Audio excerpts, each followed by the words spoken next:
Min Jae's fingers trembled as he gripped the crystal whiskey glass, his knuckles bone-white against the amber liquid that burned slower than the rage simmering in his chest. The private booth of Seoul's most exclusive restaurant felt like a gilded cage, trapping him in a decision he never made, a date he never wanted, with a woman he'd sworn to never acknowledge. His mother had crossed a line this time, invoking his dead father's memory, weaponizing grief like a blade to his throat, forcing him into this humiliating charade. But what she didn't know, what no one could possibly understand, was that the woman walking through those restaurant doors in exactly 4 minutes would represent everything Min Jae had spent 3 agonizing years learning to hate. She would be black, and in Min Jae's shattered world, that single fact carried the weight of his father's blood, the echo of betrayal, and a darkness so consuming it had hollowed out whatever remained of his humanity. The Rolex on his wrist ticked like a countdown to disaster, each second dragging him closer to a collision he couldn't prevent, with a stranger who had no idea she was about to meet a man who'd already condemned her before learning her name. The restaurant doors swung open. She walked in, and the entire room seemed to inhale simultaneously. Min Jae didn't look up, refused to give her even that small courtesy. His eyes locked on his phone screen displaying security reports he wasn't actually reading.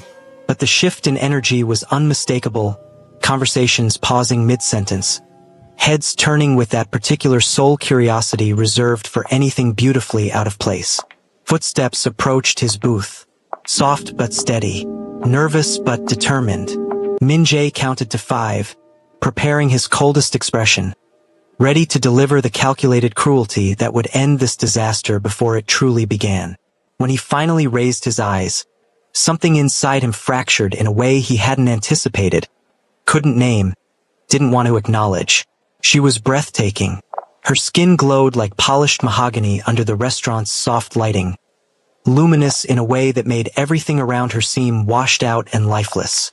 Deep brown eyes held a warmth that felt dangerously foreign in Min Jae's ice-cold world, a hopefulness that made his chest constrict with something uncomfortably close to shame. Box braids adorned with delicate gold beads cascaded past her shoulders in an elegant style that somehow felt both regal and approachable. And her dress, God, her dress was a masterpiece that stopped his breath for reasons he refused to examine. Clearly handmade, it was a stunning fusion that shouldn't have worked but somehow did. The structured elegance of a Korean hanbok blended seamlessly with vibrant Nigerian Ankara fabric in golds, deep blues, and sunset oranges. Art you could wear, culture made visible. A declaration that said, I belong to 2 worlds and I'm not apologizing for either. For one unguarded second, Min Jae forgot to hate. Forgot the script he'd written in his head.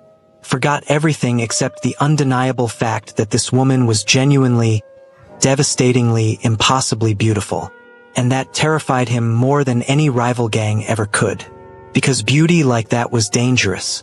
Beauty like that made you forget, made you trust, made you vulnerable. And the last time Min Jae had let himself be vulnerable around a beautiful black woman, his father had died screaming in a warehouse stained with gunfire and betrayal. 3 years ago. 3 years since Jasmine, Korean-American, brilliant, and deadly, had sold his family's secrets to rival gangs, orchestrated the ambush that left his father bleeding out while Min Jae screamed for help that came too late. His father's last words still haunted every dream. Don't become like me, Jaeya. Find something real. But how could he find anything real when trust felt like signing a death warrant?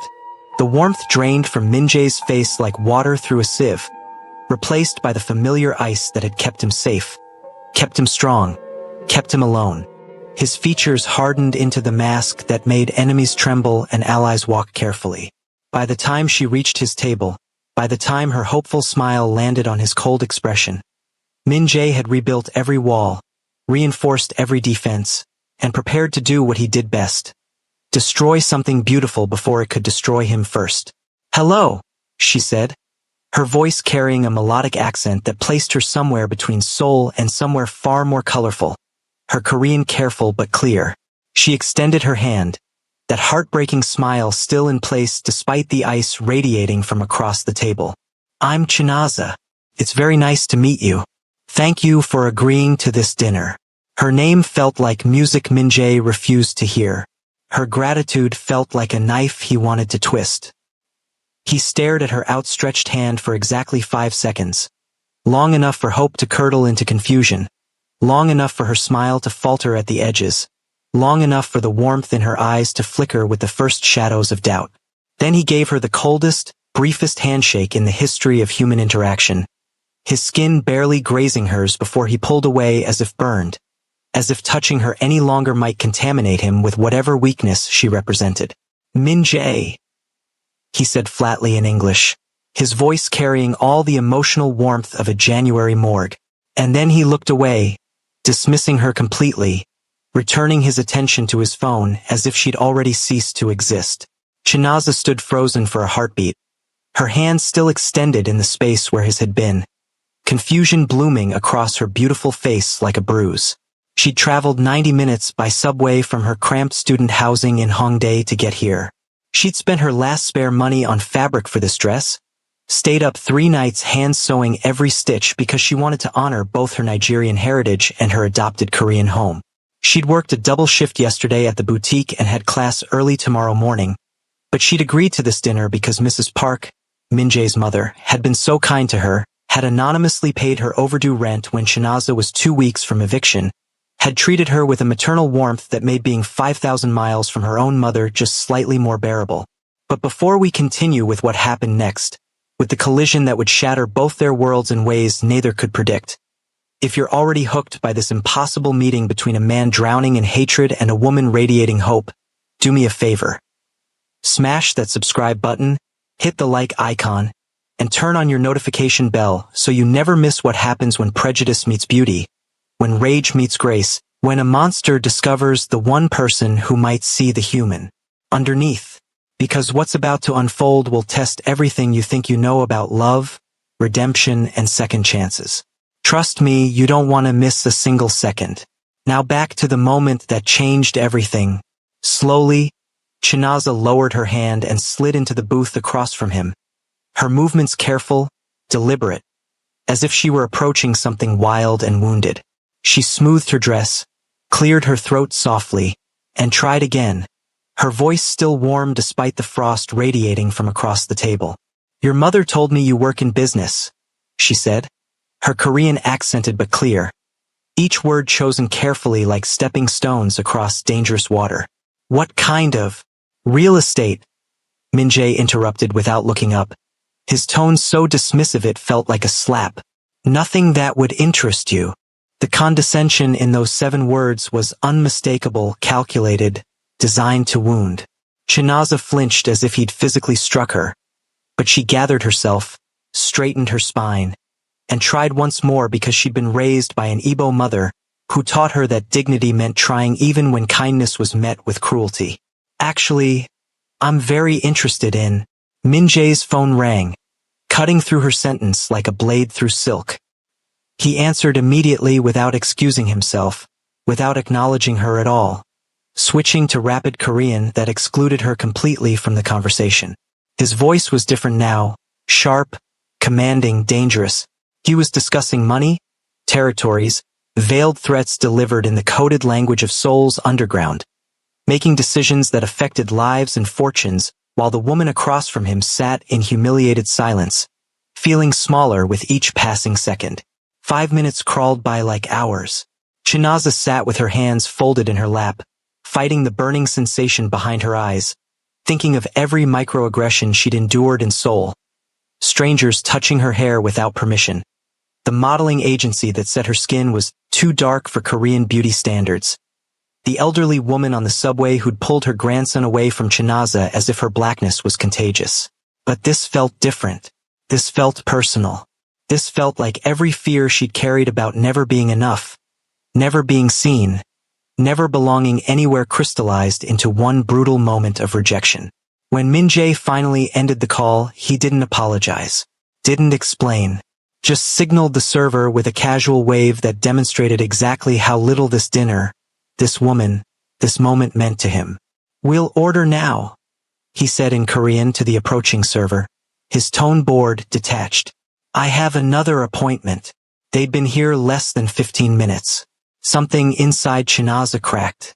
She'd been raised to respect elders, to honor social obligations, to give people grace even when they offered none in return. But there was a difference between grace and self-destruction, between kindness and allowing yourself to be erased. Her voice, when it came, was quieter than before but steadier, carrying the weight of a question she already knew the answer to.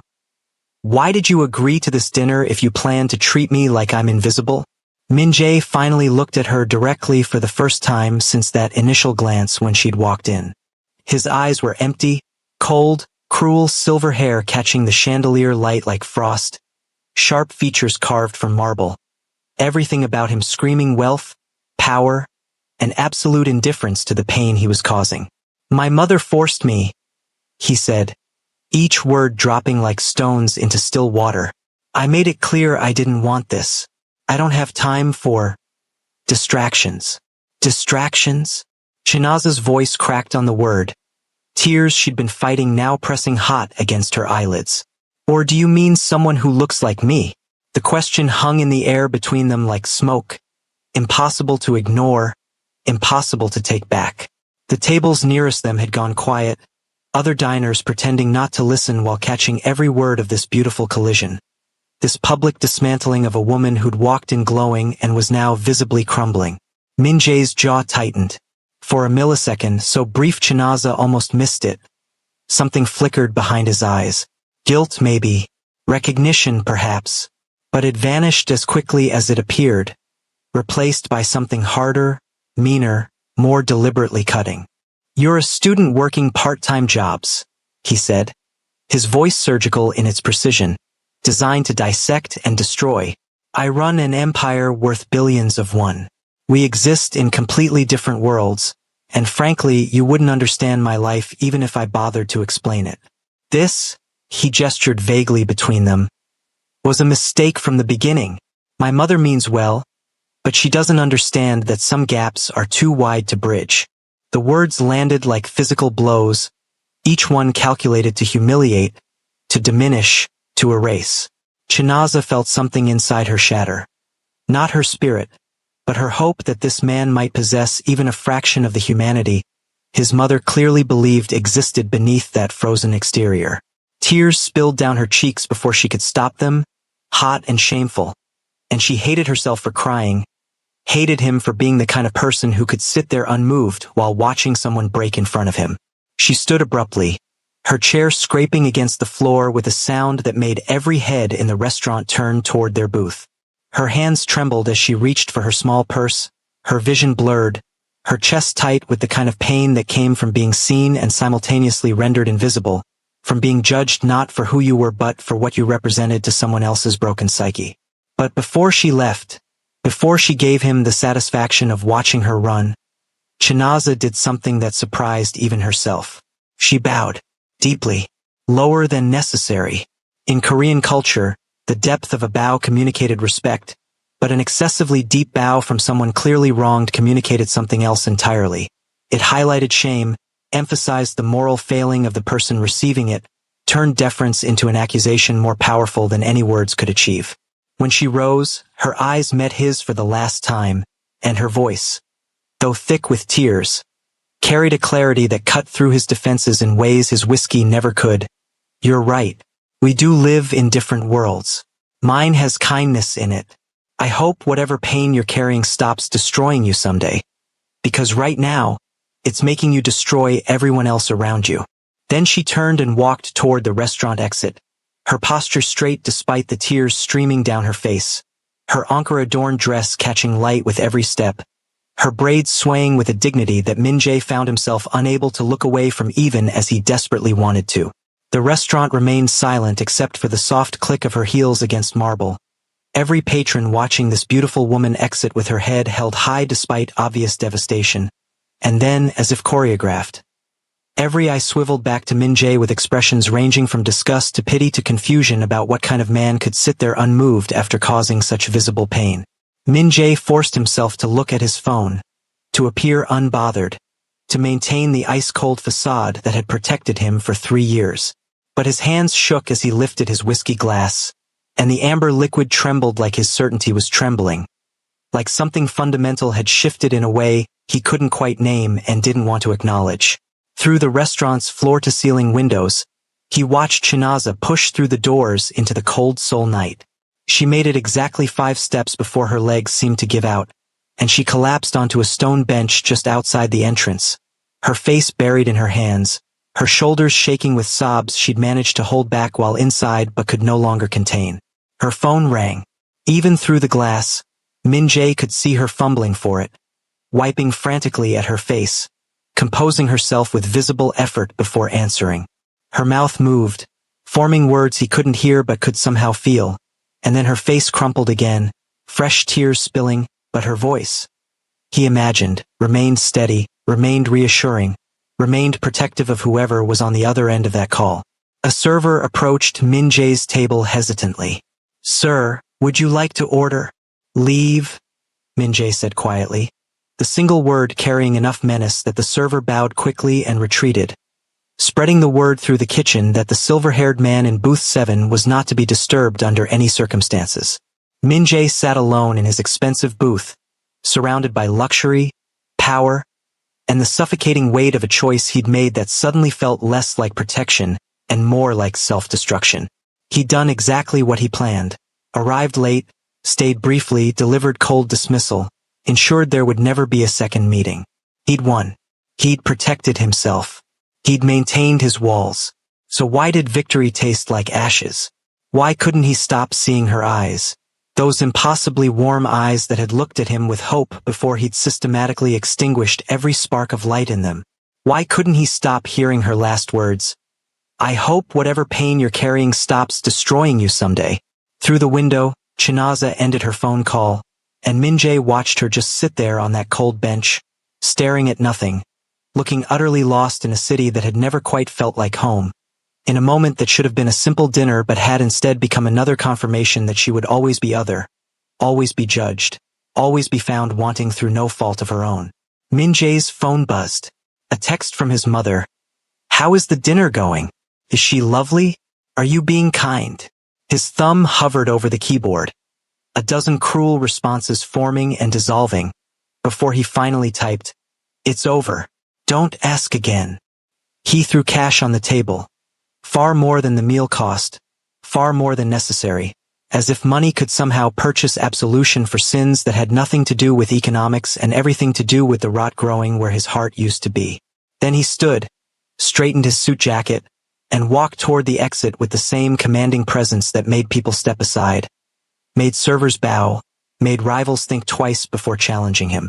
But when he pushed through those doors into the night air, when he passed within 3 feet of Chinaza still sitting on that bench with tears drying on her cheeks and exhaustion written across her beautiful face, he didn't stop, didn't apologize, didn't acknowledge her existence beyond a brief, barely perceptible hesitation in his stride that she was too lost in her own misery to notice. His driver opened the Mercedes door, and Min-jae slid into the back seat, into the leather interior that smelled like money and isolation, into the world he'd built where feelings were weaknesses and vulnerability was a death sentence. "Home, sir?" the driver asked. "Yes," Min-jae said, his voice empty, automatic.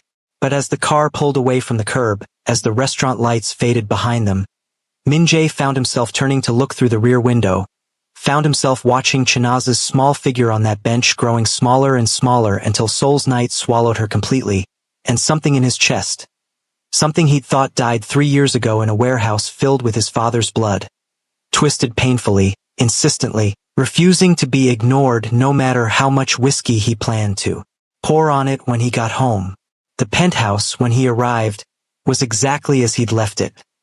Immaculate, expensive, and completely lifeless. Floor-to-ceiling windows showcased Seoul's glittering skyline, but the view felt hollow tonight, like looking at a beautiful painting of a city rather than actually living in one. Min-jae poured himself another whiskey, his 4th, 5th, and stood at those windows, staring at nothing, seeing everything. Seeing Chinaza's hand extended in greeting and his deliberate refusal to meet it with anything but contempt. Seeing her smile falter and die like a flower touched by frost. Seeing her tears, those tears he'd caused with surgical precision, with calculated cruelty, with the same ruthless efficiency he applied to destroying business rivals and consolidating power. His phone buzzed again. Not his mother this time, but Tae-hyun, his second-in-command, his childhood friend, the closest thing Min-jae had to family besides Mrs. Park. "Boss, we've got a situation in Itaewon. The Russian crew is pushing back on the new territory lines. Need you to make a call." Min-jae handled it in 3 minutes, delivered threats in a voice so cold it could freeze blood, made promises of consequences so severe that grown men would lose sleep, negotiated from a position of absolute power because that's what he did. That's who he was, that's all he had left. When he hung up, Tae-hyun sent a follow-up text. "How was the dinner mother forced you into?" "As disastrous as expected." Min-jae stared at the message for a long moment before typing. "Handled. Won't be an issue again."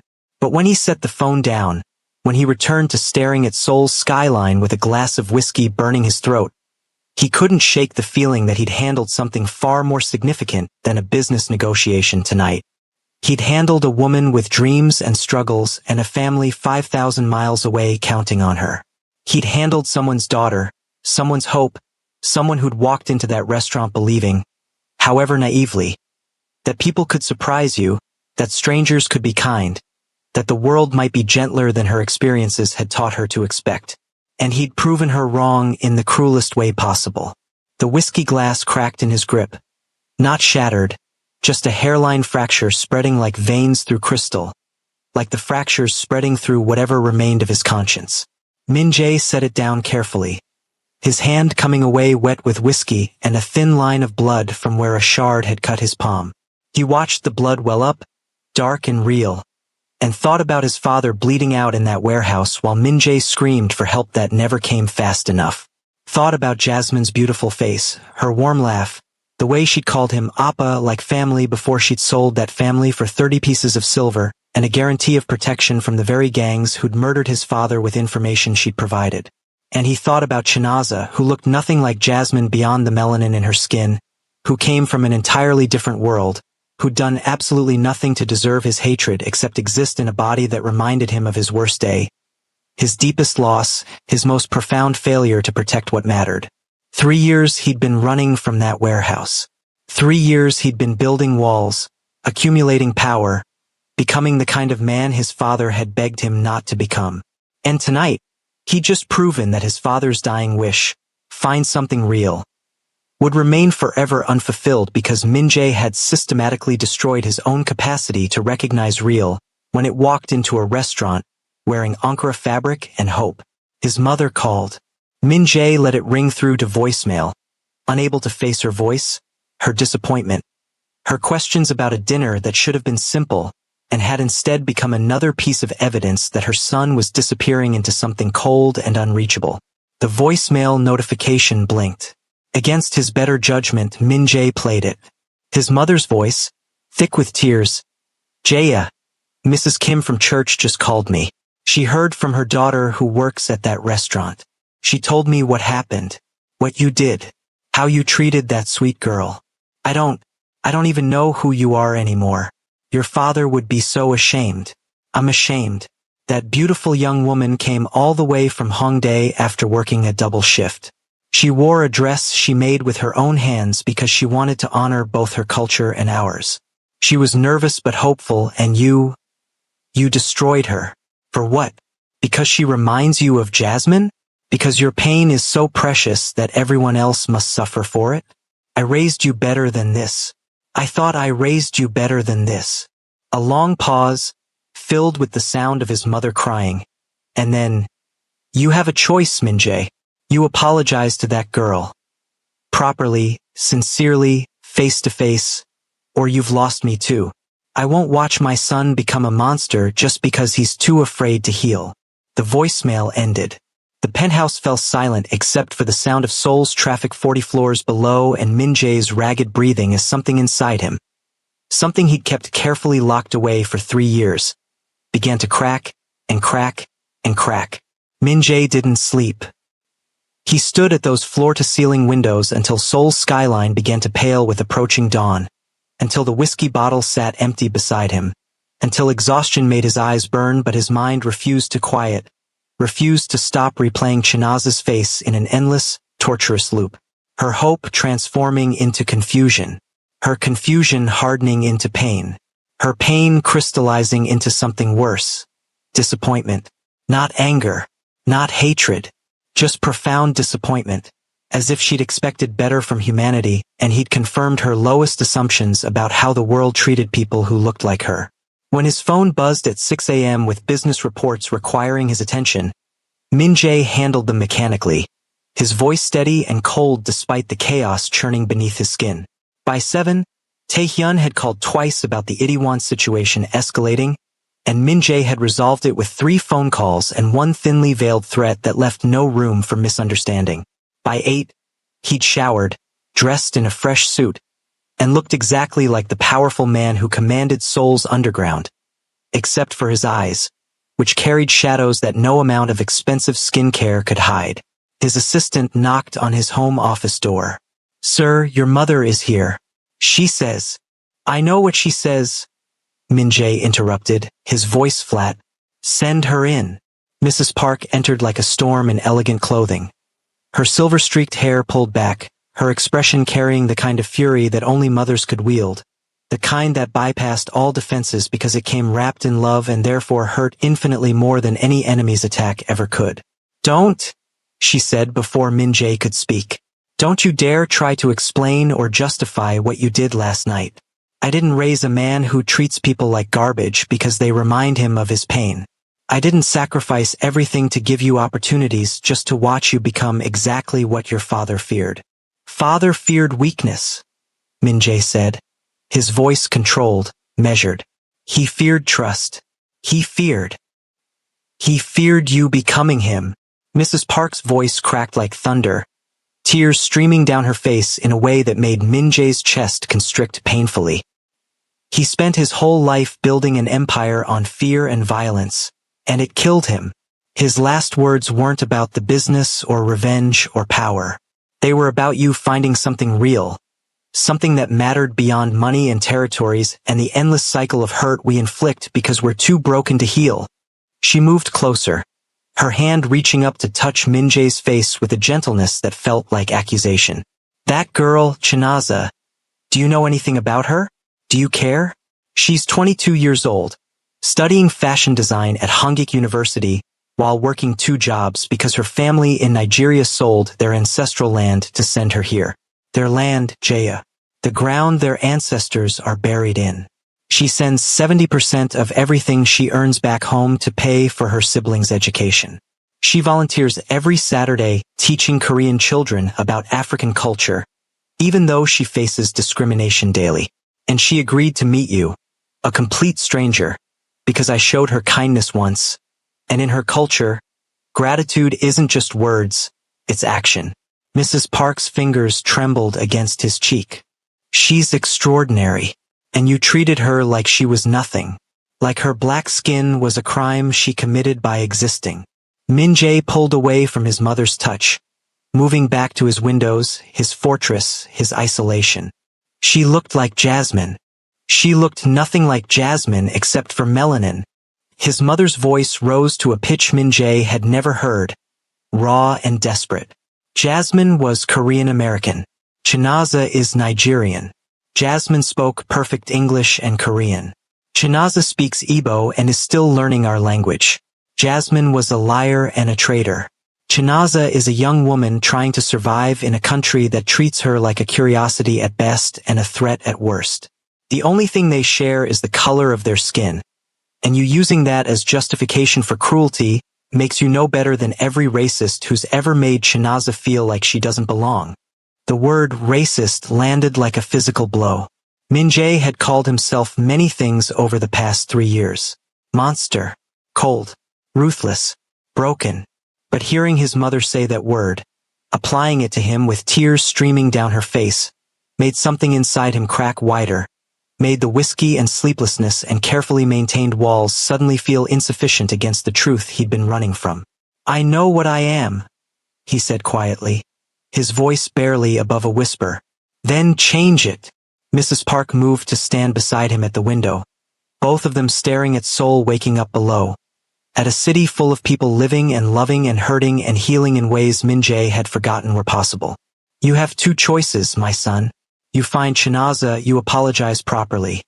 Not with money or power or any of the tools you use to control your world, but with genuine remorse and humanity, or you lose me. I mean it, Jaya. I will not watch you destroy yourself and innocent people because you're too afraid to acknowledge that Jasmine was one person, one betrayal, one tragedy that you're using to justify a lifetime of hatred. She turned to face him fully, her hands gripping his shoulders with surprising strength. Your father died asking you to find something real. Maybe that girl crying on a bench last night while lying to her mother that everything was fine. Maybe she's your chance. Maybe she's the universe giving you an opportunity to become someone who deserves the second chance at life you got when that warehouse didn't claim you too. Or maybe she's just a young woman who deserves an apology from the man who made her doubt her worth. Either way, you owe her this. Mrs. Park released him, stepping back with the exhausted posture of someone who'd fought a battle she wasn't sure she could win. I'm leaving now. When I see you next, you'll either be my son again, or you'll be a stranger who shares my blood but nothing else that matters. She walked to the door, paused with her hand on the handle, and delivered her final blow without turning around. Find out everything about her, Min-jae. Not to manipulate or control but to understand. Learn who Chinaza really is. Then decide if you can live with what you did to her. I already know I can't. The door closed with a soft click that felt louder than any slam could have been. Min-jae stood alone in his office, surrounded by expensive furniture and emptiness. And for the first time in 3 years, he let himself feel something beyond rage and grief. He let himself feel shame. Deep, burning, inescapable shame that no amount of power or wealth could purchase away. That no business victory could erase. That no whiskey could drown. He picked up his phone, dialed a number he rarely used, his private investigator, a man who could find information on anyone, anywhere, for the right price. I need everything on someone, Min-jae said when the man answered. Chinaza Okafor, Nigerian student at Hongik University. I need her class schedule, her work schedule, her background, her family situation. Everything. But quietly. She doesn't know I'm looking, and I want it to stay that way. How deep do you want me to go, boss? Min-jae closed his eyes, seeing Chinaza's face again. Her hope, her pain, her dignity even in devastation. Deep enough that I understand who she really is. Not what she represents to me, but who she actually is when nobody's projecting their trauma onto her existence. Give me 48 hours. The investigator was efficient. 24 hours later, a thick folder arrived at Min-jae's penthouse by secure courier, and what he found inside made the shame in his chest expand into something closer to self-loathing. Chinaza Okafor, 22 years old, from Owerri in Imo State, Nigeria. Scholarship student at Hongik University's fashion design program, ranked third in her class of 120 students despite working 25 hours weekly at a Gangnam boutique and another 15 hours on weekends selling handmade accessories at Hongdae markets. Monthly income, approximately 1.2 million won. Monthly expenses sent home to Nigeria, 850,000 won, supporting her parents and 3 younger siblings, 2 brothers and a sister, all still in school. Rent for her tiny Gashawon, 400,000 won monthly, recently 2 weeks overdue before an anonymous payment cleared the debt. Min-jae's mother. Of course, he kept reading each detail another indictment. Chinaza volunteered every Saturday at a community center in Itaewon, teaching Korean children about Nigerian culture, music, and art.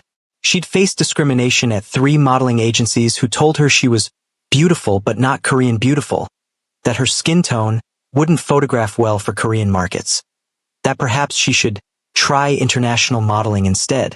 She'd been denied 2 part-time positions despite qualifications, with managers offering vague excuses that barely masked their discomfort with hiring a black employee in customer-facing roles.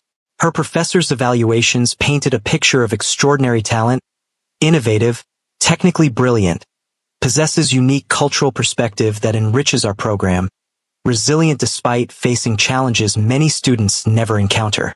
One professor had written, "Chinaza represents the future of Korean fashion, the ability to honor tradition while embracing global influences. Her work isn't fusion, it's conversation between cultures, and it's breathtaking." There were photographs. Chinaza laughing with friends at Hongdae cafes. Her smile so genuine it made Min Jae's chest ache. Chinaza working late in the university studio, surrounded by fabric and sketches, exhaustion and determination written across her face. Chinaza at the community center with Korean children clustered around her, their faces bright with curiosity as she demonstrated traditional Nigerian dance moves, her joy infectious even through still images. And there was a video security footage from the restaurant time-stamped from last night. Min Jae almost didn't watch it, but some masochistic impulse made him press play. There he was, cold and dismissive, barely looking at Chinaza as she tried desperately to make conversation. There she was, hope dying in real time across her expressive face, trying 3 times, 4 times, 5 times to bridge the gap before finally asking the question that had haunted Min Jae since it left her lips. "Why did you agree to this dinner if you planned to treat me like I'm invisible?" And there was his response, cruel and calculated. "We exist in completely different worlds, and frankly, you wouldn't understand my life even if I bothered to explain it." Watching himself deliver those words, seeing Chinaza's face crumble, witnessing her tears and her dignity and her devastating final statement. "I hope whatever pain you're carrying stops destroying you someday." Min Jae felt something inside him break completely, shatter beyond the careful cracks his mother had initiated, beyond the whiskey-soaked guilt of a sleepless night. This was who he'd become. This was the monster his father had begged him not to turn into. Min Jae watched that video 7 times, each viewing carving deeper wounds into whatever remained of his humanity, until he couldn't distinguish between the shame burning in his chest and the whiskey burning in his throat. On the 8th viewing, he noticed something he'd missed before. The exact moment Chinaza's phone had rung while she sat on that bench outside, how she'd wiped her tears frantically before answering, how her entire demeanor had shifted from devastation to forced cheerfulness in the space of a single breath. The investigators' report included a detail that made that moment even more gutting. The call had been from her mother in Nigeria, their weekly video chat that Chinaza never missed no matter how exhausted or heartbroken or overwhelmed she felt. She'd lied to protect her mother from worry, had smiled through tears and said everything was fine while her world crumbled around her. Because that's what love looked like when you carried your family's dreams on shoulders too young and too far from home. The report also revealed Chinaza's upcoming senior thesis presentation, a fashion show scheduled for 3 days from now at Hongik University's main auditorium, showcasing her collection titled Unity, When Two Worlds Embrace. The collection blended traditional Korean hanbok construction with Nigerian textile techniques, featuring fabrics she'd sourced from both Seoul markets and her family contacts in Lagos.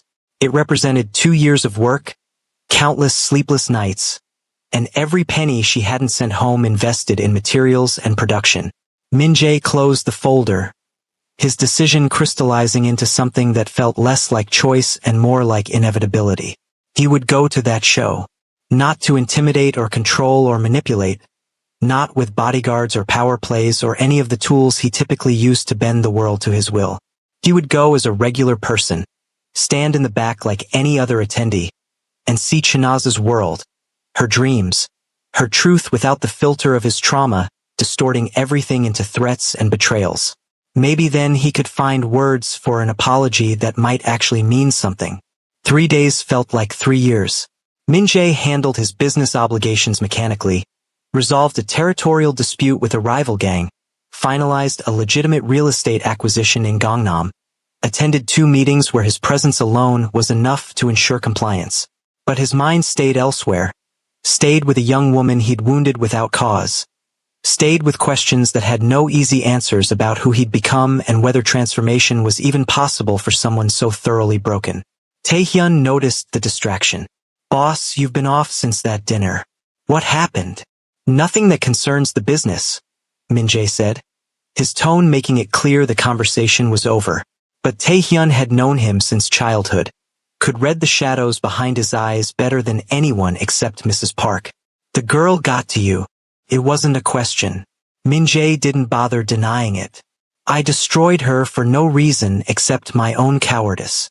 My mother was right. My father would be ashamed. Your father would understand, Taehyun said carefully. After what Jasmine did. Don't. Min-jae's voice cut like a blade. Don't use Jasmine to justify what I did. Chinaza isn't Jasmine. She's not Korean American, not a liar, not a betrayer. She's just a young woman trying to survive in a country that already makes her feel unwelcome. And I confirmed every fear she's ever had about how people see her. That's not trauma. That's just cruelty. Taehyun studied him for a long moment. What are you going to do? Something I should have done 3 years ago, Min-jae said quietly. Try to be better than my worst impulses. The day of the fashion show arrived with Seoul's typical autumn crispness. Clear skies, golden light, the kind of weather that made the city feel almost hopeful. Min-jae dressed carefully, choosing an understated suit without the designer labels that usually announced his wealth and status. No bodyguards, no driver. He took the subway to Hongik University like a normal person, standing among students and workers, invisible in a way he hadn't been since inheriting his father's empire. The auditorium was already packed when he arrived, students and faculty filling seats with an excited buzz of conversation. Min-jae slipped into the back row, standing against the wall where shadows could hide him, where he could observe without being observed, witness without interfering. The lights dimmed. Music began. A stunning blend of traditional Korean gaegeum strings and Nigerian talking drums that shouldn't have worked together, but somehow created something entirely new, entirely beautiful. The audience fell silent in anticipation. Then the first model walked, and the entire room seemed to inhale simultaneously. The garment was extraordinary.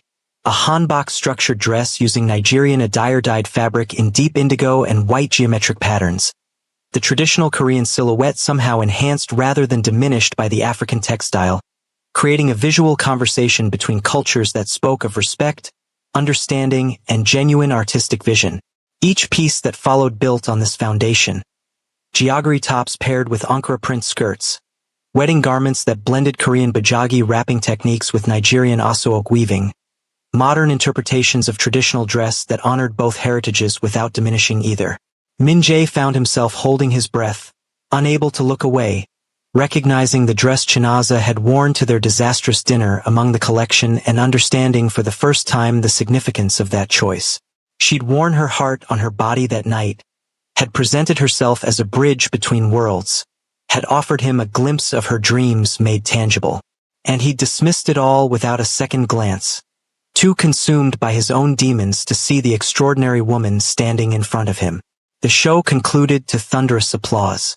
Chinaza emerged from backstage looking exhausted and radiant, her braids styled differently now, pulled back to reveal her face fully, gold beads catching stage lights, her smile genuine despite obvious nervousness. She'd done it. Against every obstacle, every microaggression, every person who'd told her she didn't belong, she'd created something undeniably brilliant. And right now, watching her take her bow while the audience rose to their feet in appreciation, if you're feeling even a fraction of the emotion coursing through this moment, if you're invested in whether Min-jae can possibly redeem himself, whether Chinaza will ever trust again, whether two broken people from different worlds can find healing together, then do me a favor. Hit that subscribe button, smash the like icon, because what happens next will determine whether love can truly conquer prejudice, whether redemption is real or just a beautiful lie we tell ourselves. Don't miss a single second of this transformation. Now back to the moment that changes everything. The applause continued, washing over Chinaza in waves of validation she desperately needed, confirmation that her vision mattered, that her voice belonged in Korean fashion conversations, that being different could be a strength rather than a liability. Tears streamed down her face. Happy tears this time, healing tears, the kind that washed away some of the pain Min-jae had inflicted 3 nights ago. Then the Q&A session began, and everything shifted. A middle-aged man in the third row stood, a known fashion critic whose reviews could make or break emerging designers in Seoul's competitive industry. His expression carried the particular condescension that people often wielded when disguising prejudice as intellectual discourse. While the technical execution is competent, he began, his voice carrying to every corner of the auditorium, one must question whether African aesthetics truly belong in Korean fashion. Our traditional garments carry centuries of pure cultural history. Hanbok represents our heritage, our identity. This mixing, he gestured dismissively toward the displayed garments, feels less like innovation and more like dilution. Are we so eager to abandon our roots that we'll blend them with anything foreign and call it progress? The room went silent, uncomfortable silent, the kind of silence that preceded either confrontation or cowardly retreat. Chinaza's face, so joyful moments before, transformed into something harder, more guarded, preparing for a battle she'd fought too many times already. Min-jae watched her shoulders straighten, watched her gather herself to defend her work against thinly veiled racism masquerading as cultural preservation, watched her prepare to stand alone against an established voice in an industry that had already shown her how unwelcome black perspectives were in Korean creative spaces.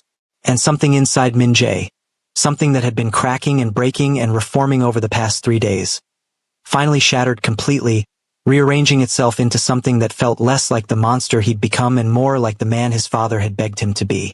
Before Chinaza could respond, before anyone else could speak, Min-jae's voice cut through the silence from the back of the auditorium, clear and strong and carrying the authority of someone accustomed to being heard. You're wrong. Every head turned. Min-jae stepped out of the shadows, moving down the aisle with the same commanding presence that made rivals nervous and allies confident, but this time wielding that power for something other than intimidation or control. This time using it to defend rather than destroy.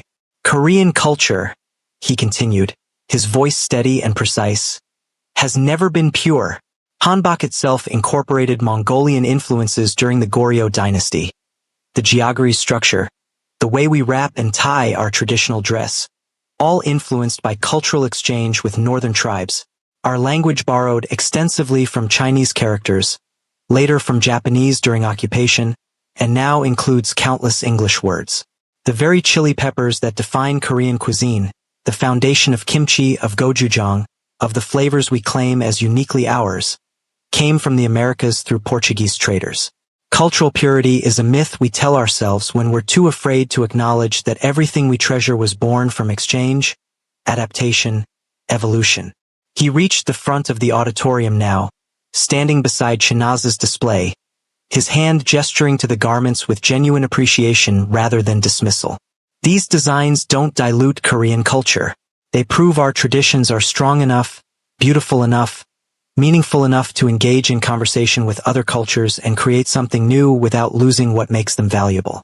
This, he touched the fabric of a hanbok-structured dress in Nigerian attire, isn't abandoning our roots.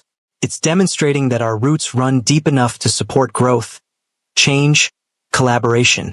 Min-jae turned to face Chinaza directly for the first time since walking in, and their eyes met across the space of the auditorium, her expression shocked, confused, wary, his carrying something she'd never seen before, genuine respect, profound regret, and the beginning of understanding. This collection is brilliant, he said, speaking to her but projecting his voice to fill the room. The designer is extraordinary, technically skilled, culturally informed, artistically brave enough to take risks that others avoid. Anyone who can't see that isn't protecting Korean culture. They're protecting their own prejudices. The auditorium erupted in applause, louder than before, charged with a different energy now, students and faculty rising to their feet not just for Chinaza's work but for the stranger who'd articulated what many had felt but few had dared to voice. The critic sat down heavily, his face flushed with humiliation, his question answered so thoroughly that any rebuttal would only deepen his embarrassment. But Chinaza barely noticed the applause. Her eyes remained locked on Min-jae, recognition dawning across her face like sunrise breaking through storm clouds. Recognition not just of his identity but of the significance of what he'd just done. The public defense from a man who'd publicly destroyed her 3 nights ago. the cognitive dissonance of hearing validation from lips that had spoken such devastating cruelty. Min-jae held her gaze for 3 heartbeats, then bowed. Deeply, respectfully. The kind of bow that communicated profound apology in Korean culture, and turned to leave before she could respond. Before the moment could transform into confrontation or demand explanations he wasn't ready to articulate in front of hundreds of witnesses. He made it halfway up the aisle before her voice stopped him, carrying clearly despite its softness. Wait! Min-jae froze, every instinct screaming to keep walking, to maintain distance, to protect himself from the rejection he absolutely deserved. But he'd come here to be better, to try healing what he'd broken, and running now would make his defense meaningless, performative, just another manipulation rather than genuine attempt at redemption. He turned back slowly. Chinaza had stepped down from the stage, moving toward him with cautious steps, her expression unreadable. Not angry exactly, not forgiving either. Something more complex that Min-jae couldn't quite parse. Why? She asked simply when she reached him, her voice low enough that only he could hear beneath the auditorium's ambient noise. Why defend my work after what you said to me? After how you treated me? Min-jae's throat felt tight, words he'd rehearsed for 3 days suddenly inadequate in the face of her direct question. Her unflinching gaze that demanded truth rather than pretty lies or convenient explanations. Because you deserved better than what I gave you that night. Because your work is genuinely extraordinary. Because I was wrong. About you, about everything. And I needed to say so publicly since I wounded you publicly. That's not an answer, Chinaza said, her eyes searching his face for something he wasn't sure he could provide. That's just more words. You're good with words. You used them like weapons 3 nights ago. She was right.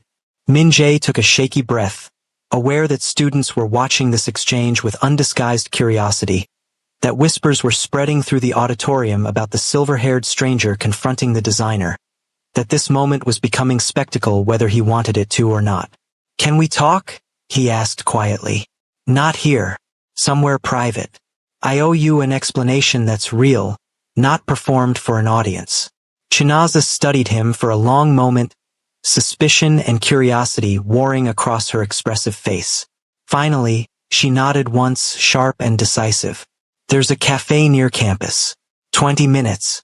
If you're not there, I'll know everything you just said was manipulation, and I'll never waste another thought on you.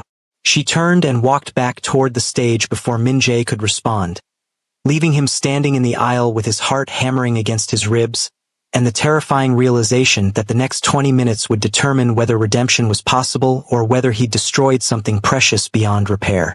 The cafe was small, tucked between university buildings, the kind of place students gathered for cheap coffee and marathon study sessions.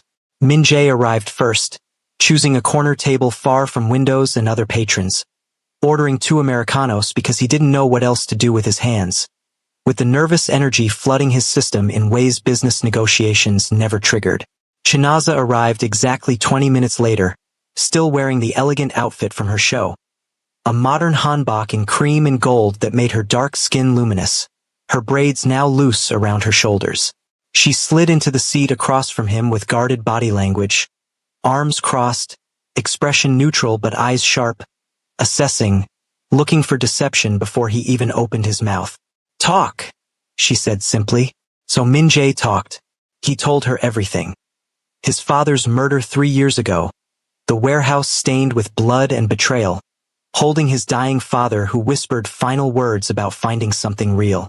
He told her about Jasmine, about the childhood friendship and trust, about how she'd been Korean American and black and beautiful and deadly, how she'd sold family secrets to rival gangs for money and protection, how the information she'd leaked had orchestrated the ambush that killed his father, while Min-jae screamed for help that came too late.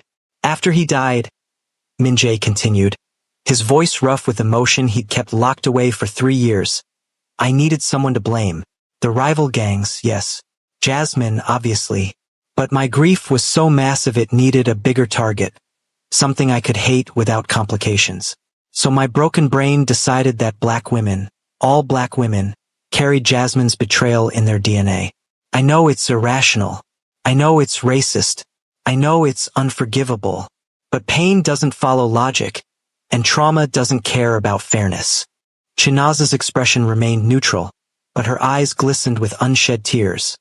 Not for him, Min-jae understood, but for the universality of grief weaponized into hatred.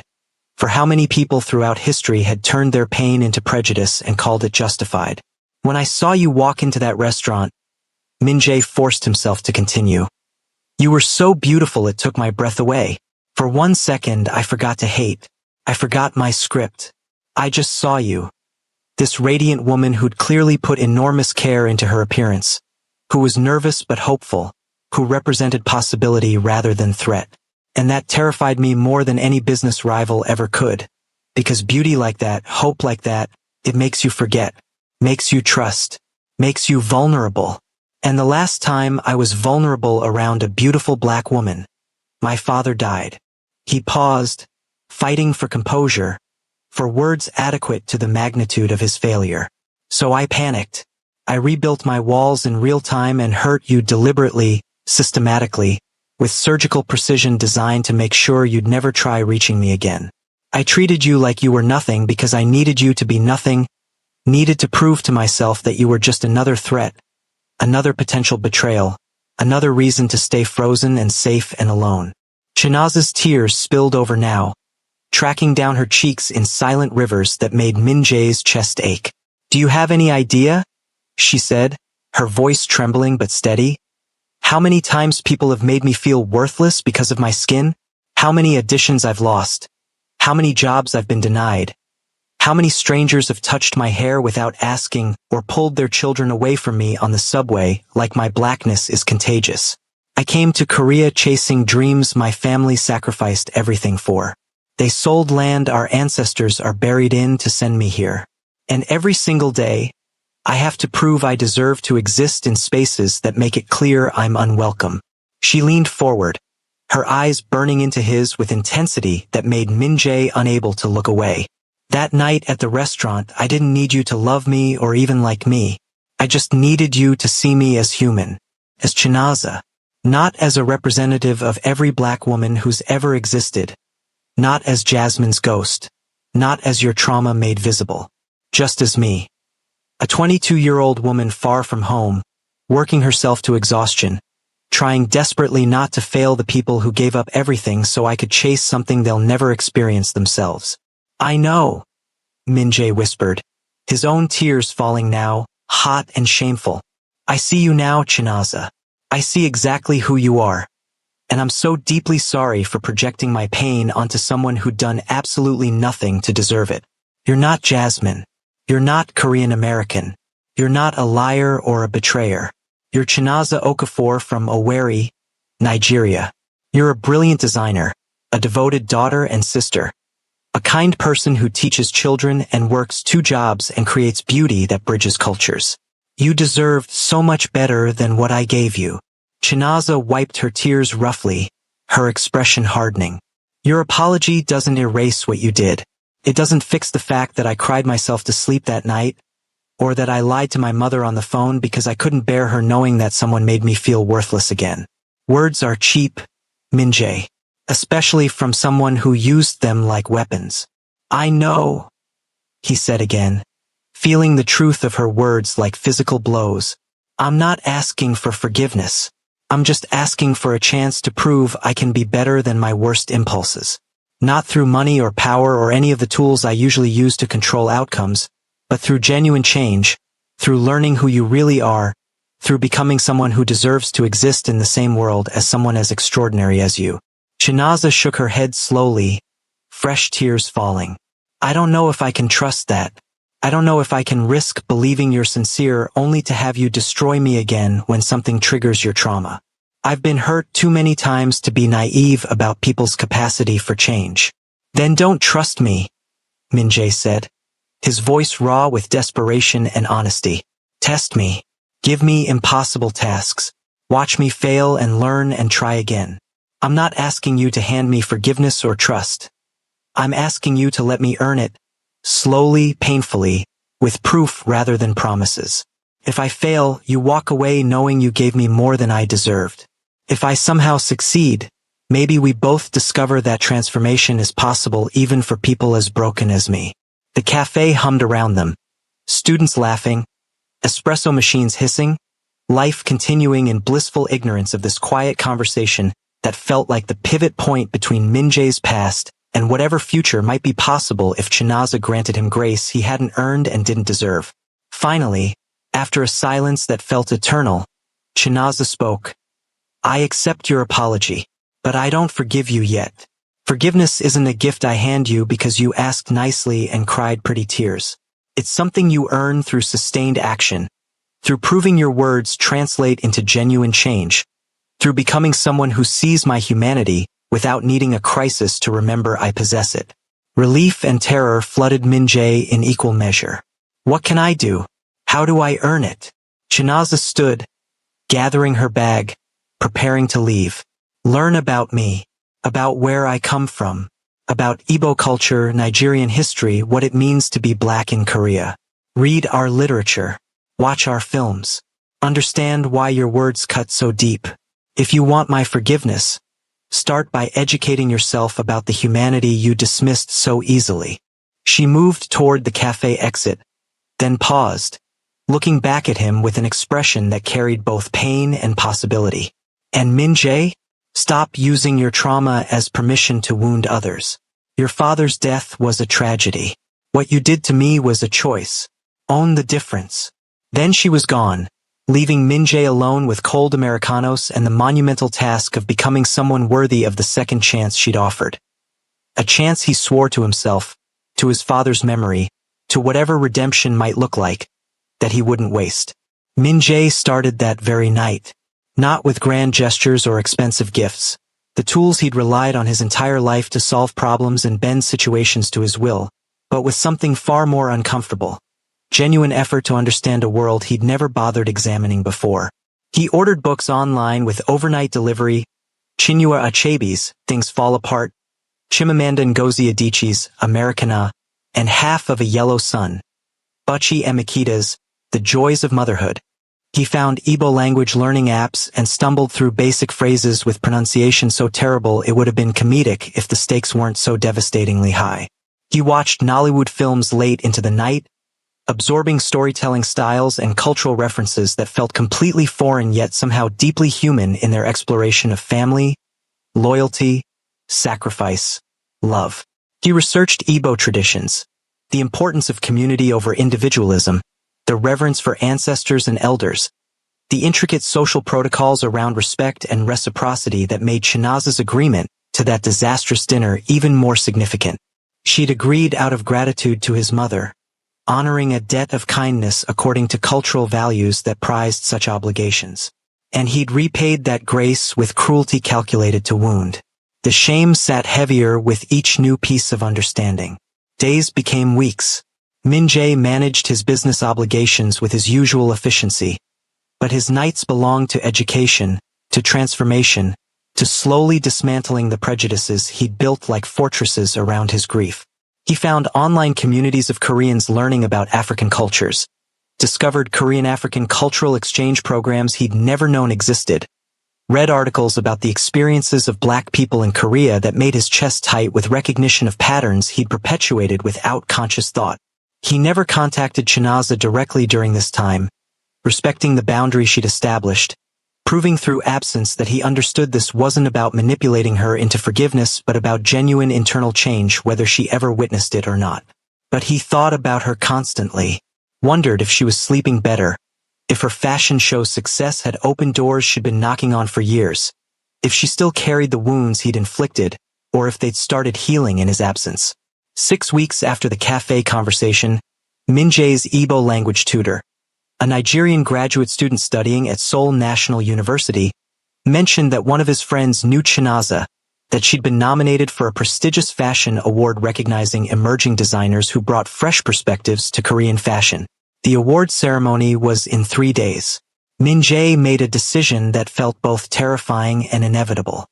He would go, not to the ceremony itself where his presence might make Chinaza uncomfortable, but to the reception area beforehand. He would deliver a gift he'd been working on for weeks, something that demonstrated understanding rather than wealth, effort rather than power. The gift was simple. A hand-woven Nigerian osso oak fabric in deep indigo and gold. Sourced directly from weavers in Lagos through contacts his investigator had painstakingly established. But what made it meaningful was the accompanying letter, written in careful, still clumsy Igbo with Korean translation below, explaining the fabric's origin, the artisan's stories, and a genuine apology that took Min-jae 17 drafts to express adequately. The letter's final paragraph, translated from his halting Igbo, read, "Chinaza, you told me to learn about your world, to understand why my words cut so deeply. I've spent 6 weeks reading, watching, listening, learning, not to earn your forgiveness, which I may never deserve, but because you were right. I dismissed an entire culture, an entire people's humanity, because my pain needed a target bigger than one person's betrayal. I'm learning that Nigerian culture, Igbo culture specifically, values community, respects sacrifice, honors the obligations of gratitude and kinship in ways that make my individualistic cruelty even more unforgivable. You came to that dinner honoring my mother's kindness according to values I've only begun to understand. I repaid that honor with violence disguised as indifference. I'm sorry. I'm learning. I'm trying to become someone who deserves to exist in the same world as someone as extraordinary as you. Whether you ever forgive me or not, thank you for demanding I be better. Thank you for seeing me clearly enough to know I could be." Min-jae arrived at the award venue 2 hours early, left the package with Chinaza's name at the reception desk, and turned to leave before courage could abandon him. But a familiar voice stopped him cold. "Min-jae." He turned slowly. Chinaza stood 10 feet away, having arrived early herself, wearing a stunning dress she'd clearly designed. A modern interpretation of both Korean and Nigerian formal, where that somehow captured elegance from both traditions without diminishing either. She looked breathtaking, successful, more confident than the nervous woman who'd walked into that restaurant 2 months ago. "I didn't expect to see you here," she said carefully, her tone neutral but not hostile, curious rather than defensive. "I was just leaving," Min-jae said quickly. "I didn't come to make you uncomfortable. I just wanted to drop off." "The fabric and letter?" Chinaza interrupted, a small smile playing at the corners of her mouth. "The receptionist called me. She said a nervous man with silver hair left something and insisted I receive it before the ceremony." Min-jae's face heated with embarrassment. "I should go. This is your night. You shouldn't have to deal with—" "Stop," Chinaza said, moving closer, her eyes searching his face with that same intense directness that had characterized their cafe conversation. "Stop assuming you know what I need or don't need. Stop making decisions for me." She was right. Again. Min-jae fell silent, waiting, letting her control this moment because control was the one thing he'd stolen from her 2 months ago and hadn't yet learned to consistently return. "I heard about what you've been doing," Chinaza said softly. "Seoul's Nigerian community is small. Word spreads when a powerful Korean man starts attending Igbo language classes, buying our literature, asking genuine questions about our culture instead of treating us like curiosities or threats. People talk, Min-jae, and they've been talking about you." Min-jae's heart hammered against his ribs. "I wasn't doing it for recognition. I was doing it because you were right. I needed to understand what I'd dismissed." "I know," Chinaza said, and something in her expression softened fractionally. "That's why it matters. You didn't announce it publicly. Didn't use it to manipulate me into forgiveness. You just did the work, quietly, consistently, for weeks." She stepped closer still, close enough that Min-jae could smell her perfume. Something warm and slightly spicy that made his chest ache with longing for proximity he hadn't earned. "My Igbo professor mentioned you're in her beginner class. She said you're terrible at pronunciation but you show up early, stay late, ask thoughtful questions. She said you're learning like someone whose life depends on it." "It does," Min-jae said quietly, the truth escaping before he could filter it. "Not my biological life, but any life worth living. You made me realize I'd been existing as a ghost haunting my father's empire, letting grief poison everything I touched. Learning about your culture, your world. It's been learning how to be human again." Chinaza's eyes glistened with tears she didn't try to hide. You hurt me so deeply, Minjae. Made me doubt myself in ways that took weeks to recover from. I'm not sure I can ever fully forget that pain. I don't expect you to forget, Minjae said, his own voice thick with emotion. I just hope that someday maybe the good memories can outnumber the bad. That I can prove through sustained action that the man who wounded you was the worst version of someone capable of being better. You're already proving it, Chinaza whispered. That's what terrifies me, because I'm starting to believe you're sincere. And believing in people who've hurt you is the scariest thing in the world. The reception area buzzed around them. Other nominees arriving, photographers setting up, the machinery of a prestigious event unfolding. But Minjae could only see Chinaza, could only hear her words that felt like absolution he hadn't dared hope for. I'm falling for you, he admitted, the words tumbling out raw and unfiltered. I know I have no right to these feelings after what I did. I know it's completely inappropriate and selfish and possibly just my guilt trying to make itself feel better. But watching you at that fashion show, reading your professor's evaluations of your work, learning about Igbo values of perseverance and community that you embody so perfectly, I can't help it. You make me want to be better. You make me believe I can be better. Chinaza's tears fell freely now, her hand reaching up to touch his cheek with a gentleness that made Minjae's breath catch. I'm falling for you too, she whispered, and it makes no logical sense. You're the man who destroyed me 2 months ago, who made me cry myself to sleep, who confirmed my worst fears about how the world sees black women. But you're also the man who spent 6 weeks genuinely trying to change, who defended my work publicly, who's learning my language badly but sincerely. I don't know how to reconcile those versions of you.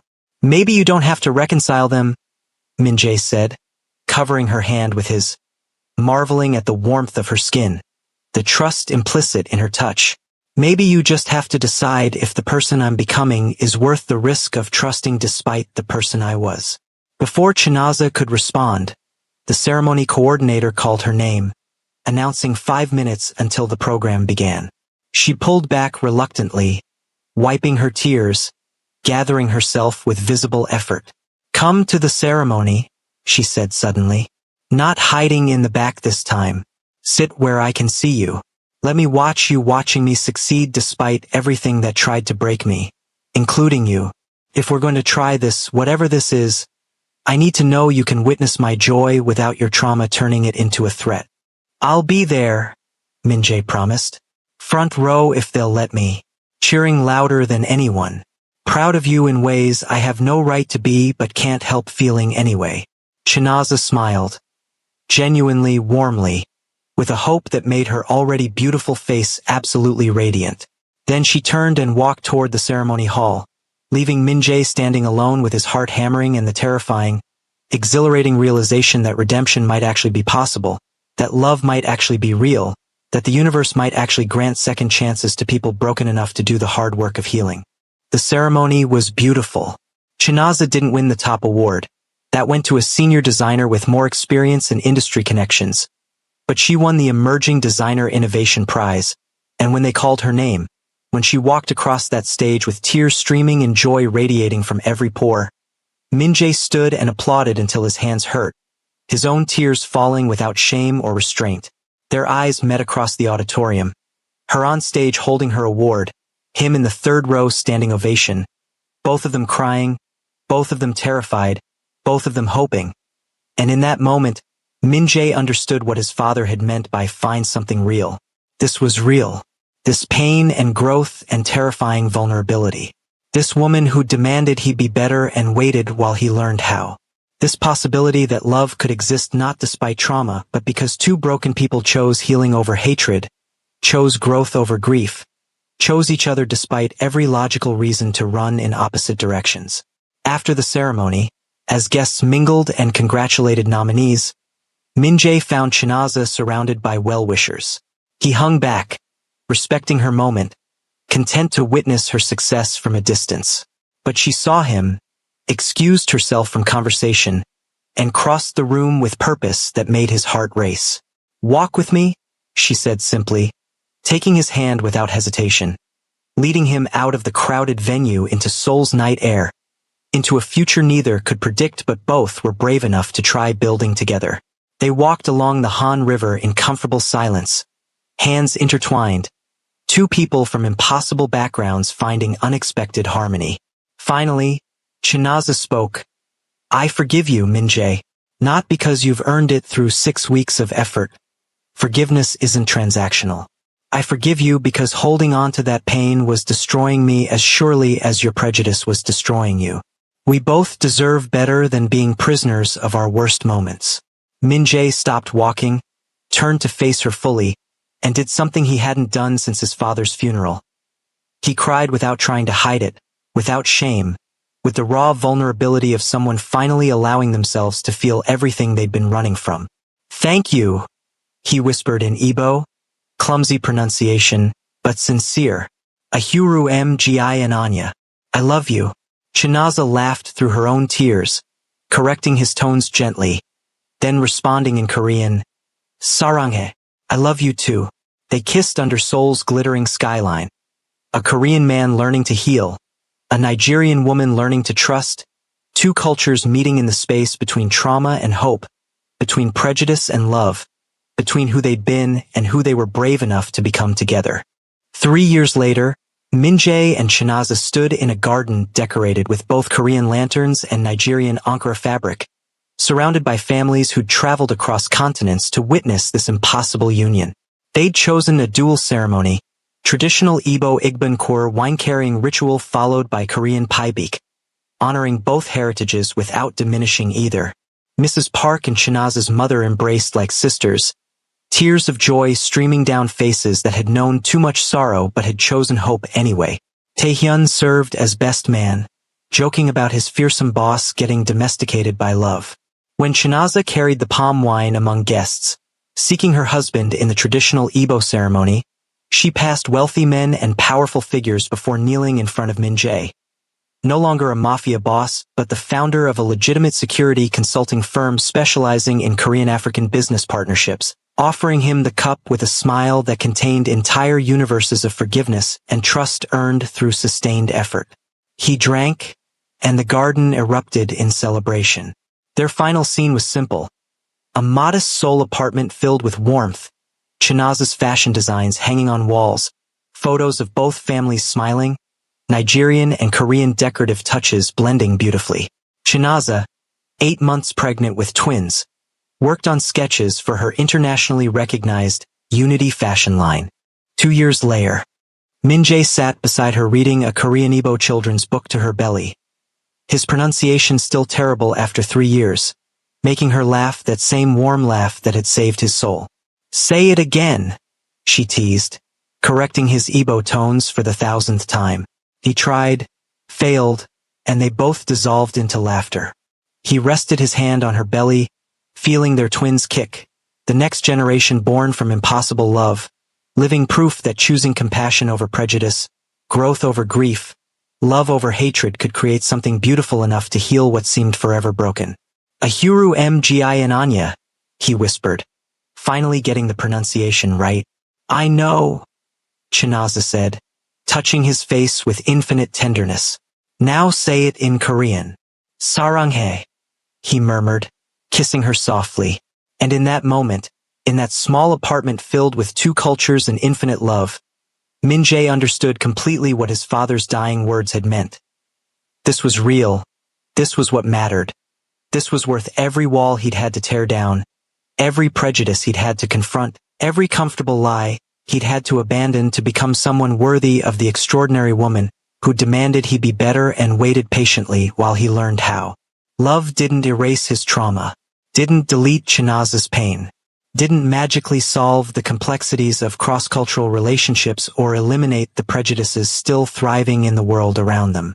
But choosing love, every single day, through difficulty and doubt and the hard work of sustained transformation, that could heal what hate had broken, that could build bridges where walls once stood, that could prove that redemption wasn't just a beautiful story people told but a lived reality for those brave enough to believe that people, despite their worst moments, despite their deepest wounds, despite every reason to give up on each other, could choose to become better together. If this story moved you, if you believe in second chances and the power of genuine transformation, do me one final favor. Hit that subscribe button, turn on your notification bell so you never miss stories that matter, smash that like button, and share your thoughts in the comments section. Have you ever had to forgive someone who hurt you deeply?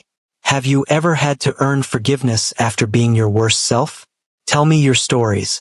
Share this video with someone you love, someone who needs to hear that redemption is real, that love can heal what hate has broken, that transformation is possible when we're brave enough to do the uncomfortable work of becoming better. Thank you for watching this journey. Thank you for believing that people can change. Thank you for being here.